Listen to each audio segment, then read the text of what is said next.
Phone ধরতে পারিনি বলে তুমি এভাবে হাত কাটবা? তোমাকে আমি আগেই বলছি, যদি আমি কখনো বুঝি তুমি আমাকে ভালোবাসো না আর আগের মতো, তাহলে আমি উল্টাপাল্টা কিছু করে ফেলবো। তাই বলে এইভাবে হাত কাটবা? তুমি পাগল হইছো?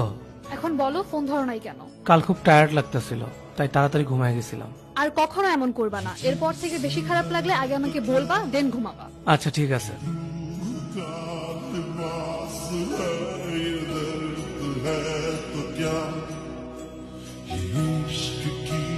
तलाश में फना किया मुझे चाहने की आस में तरा तरा शिकस्त ही हुआ।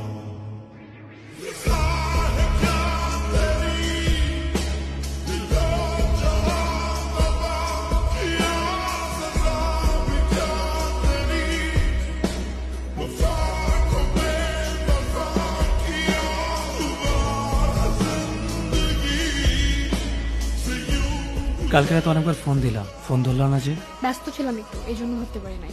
ব্যস্ত ছিলা নাকি অন্য কিছু? তুমি এইভাবে কেন কথা বলতেছো? তুমি কি আমাকে সন্দেহ করো? না, সন্দেহ করতেছি না, আমি জাস্ট জিজ্ঞেস করলাম তুমি কি নিয়ে ব্যস্ত ছিলা। বললাম তো ব্যস্ত ছিলাম। তুমি কি নিয়ে এত বিজি ছিলা যে আবার ফোন ধরতে পারো না?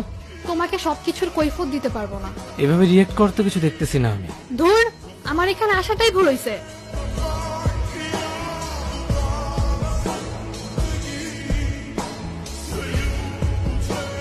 তুমি আমার জন্য আজ পর্যন্ত কি করছো?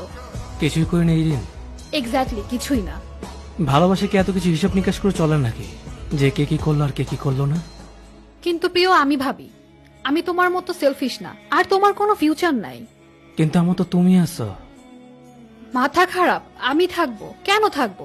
আর আমার তো বিয়ে ঠিক হইছে। আর তাছাড়া আমি কেন কম্প্রোমাইজ করব? কার মাথা খারাপ? আমার? গত সেমিস্টার পরীক্ষার আগে কার কুয়াকাটা যাওয়ার ইচ্ছে হয়েছিল, কার জন্য আমি বিদেশে পড়তে না গিয়ে দেশে পড়তেছি। তোমার জন্য আমি ভালো অপশন ছেড়ে দিয়ে তোমার ইচ্ছা মতন চলছি। সো ওয়ার্ড, প্রেম করলে এগুলো সবাই করে। তুমি আমার জন্য কি করছো? একটা অপদার্থ ছেলের জন্য এতদিন ওয়েট করছি। এনা ফিরেন, অনেক হয়েছে। ইয়াপ, প্যাচ আপ করতে দেখছিল না? সত্যি শোনা এখন হজম হচ্ছে না, তাই না? সব ছেলেরা এমন কুকুর, ভিতরে নোংরামি লুকিয়ে রাখে। আমি কুকুর? আমি? আর কিছু বলবা? না। অজুহাত খুঁজে পাচ্ছ না, সত্যিটা বললেই পারতা। কিসের সত্যি? ওই যে ফটোগ্রাফার যাকে তুমি ভাইয়া বলতে, সে তোমার বয়ফ্রেন্ড ছিল। আর ডিপার্টমেন্টের রাফিদ বাসী তো ওই দিন হোটেলে গেছো, আর বলছো কি ফ্রেন্ডস পার্টি, যেখানে সভ্য লোকেরা যায় না। আর ওই যে তোমার বয়সের ছোট ছেলেটা যাকে তুমি ছোট ভাই বলতা, তুমি তার সাথে প্রেম করছো, তাকে কুকুরের মতো খাটাইছো। তোমার সব কাজের জন্য তুমি আলাদা আলাদা বয়ফ্রেন্ড বানায় রাখছো, তাই তোমার এত অজুহাত লাগে, আমার লাগে না।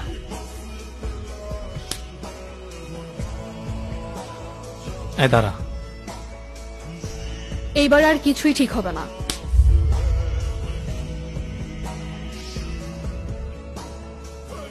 কি ভাবছিলে আবার আকতি মিনতি করবো সবকিছু ঠিক করে নেওয়ার জন্য? হ্যাঁ, আর না, তোদের মতো সস্তা মেয়েদের জন্য আজ চোখের পানি ফেলবো না। তোরা ফেসবুকে বড় বড় স্ট্যাটাস দেবে কাবির সিং এর মতো ছেলে চাই, কিন্তু নিজেরা কখনো প্রীতি হবি না। 36 জায়গায় মুখ দিয়ে বেড়াবি। ছ্যা, তোর সাথে কথা বলতে আমার রুচিতে পারতাছে।